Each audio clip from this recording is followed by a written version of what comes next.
Welcome to America.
It ended last night, folks, 150 years ago. 150 years ago last night was the end of Pickett's charge. Meade versus Lee, 8,000 killed, 40,000 wounded in action, tens of thousands missing. The Union was preserved. Our president in November, following that cataclysmic battle to preserve our nation, had these words to say. He ended his famous Gettysburg Address, 2 minutes. He ended it with these words, that this nation, under God, and he was proud to say that, and I imagine, shall have a new birth of freedom, and that this great government of the people, by the people, for the people, shall not perish from this earth.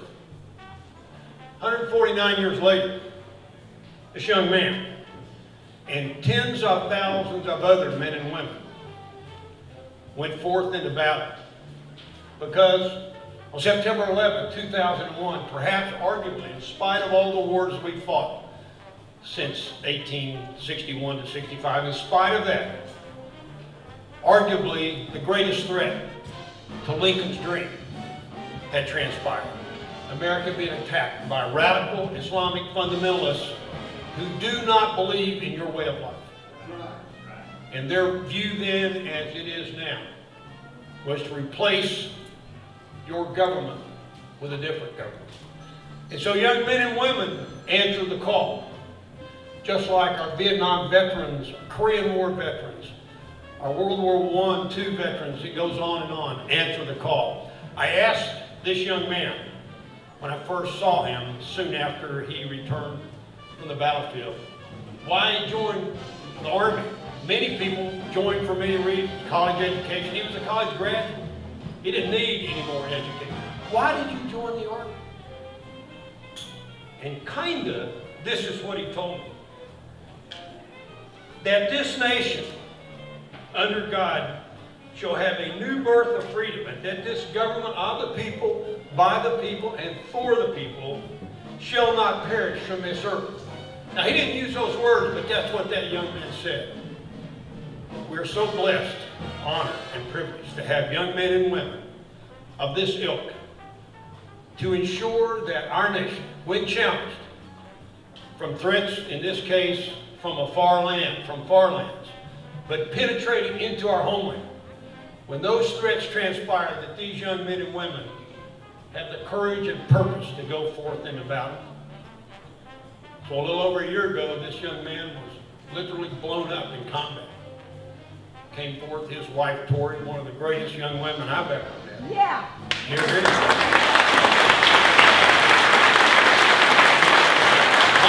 Mom and Dad, Todd and Captain, rallied around his limp body and brought him back to life, like so many other great veterans of this war.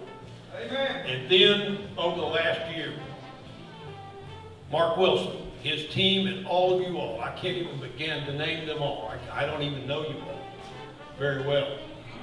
But you said that this nation shall not perish from this earth, nor will we forget these great veterans who've given life and limb for this cause. God bless you all for what you've done for this young man and his bride.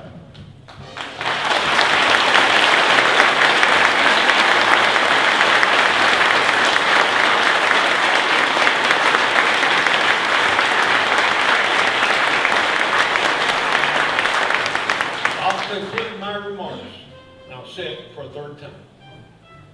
Today, 2013, that this nation, under God, under God, shall have a new birth,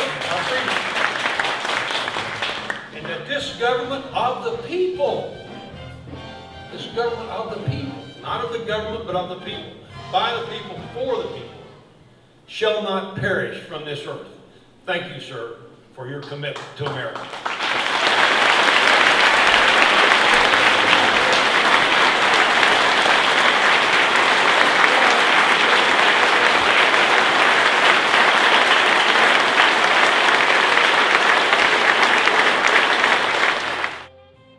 The first time I met Andrew and Tori, she said, and this was in, what month was it? Anybody remember? July. She said, Andrew told me today that the last 4 months, how many months was it? 4 months, whatever the number is, have been the happiest time of his life. And I said, I don't really get that, Tori. And I said, well, she said, I didn't either. And I said, even with the blast. And he said, yeah, because I've got to spend every day with you since I got hurt. And when I left you, I didn't think I'd get to see you for a year. These are neat kids. And they both have incredible gifts from God. And it has been our privilege and our honor just to have a little part in making their journey a little bit easier. I want to share one thing with you. You may have noticed if you're on the site this week, 416 written all over the place. And that was kind of our board's theme for the week, and I want to just read 2 Corinthians 4:16 to you. So we do not lose heart. Though our outer self is wasting away, our inner self is being renewed day by day. For this light, momentary affliction is preparing us an eternal weight of glory beyond all comparison. That's the story, guys. Our goal this week was not just to build a house, it was to let people know that none of us have the capacity to do this without the love of Jesus in our hearts. And when you have that, and your son is almost killed, you don't lose heart. You cry, you're scared, lots of things change, but the heart never changes because what he's promised us is eternal. We are very blessed to be here today.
Without any more fanfare, it is my honor to hand you these keys.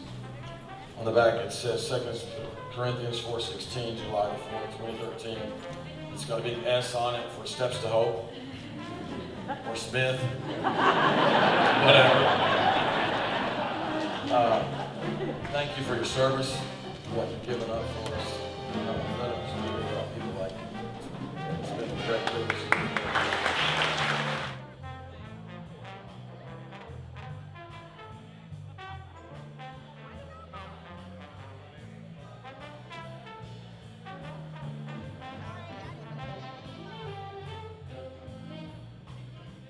So that's your sit down.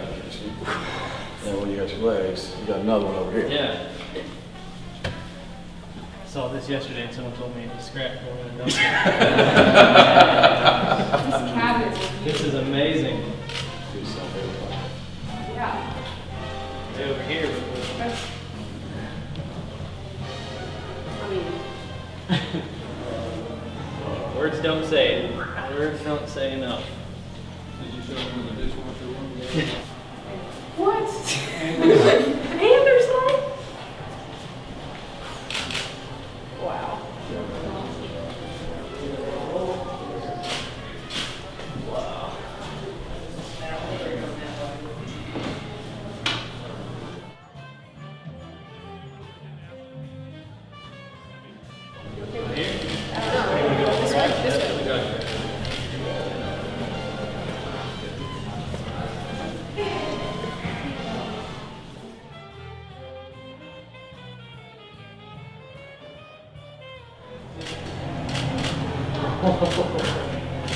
What? Oh my goodness. Wow.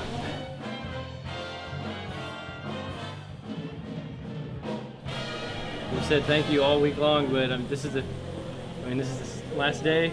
I mean, just thank you. I mean, they've been out here in the heat and rain all night. It's just unbelievable.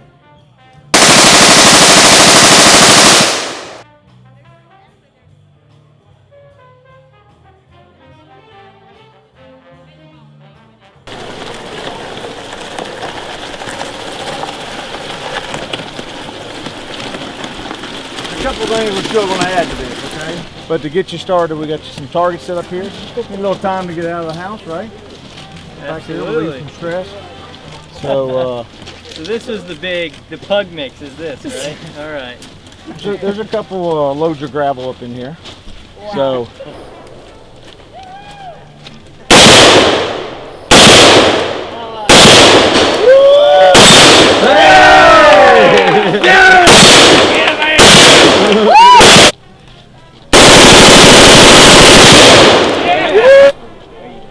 Battery.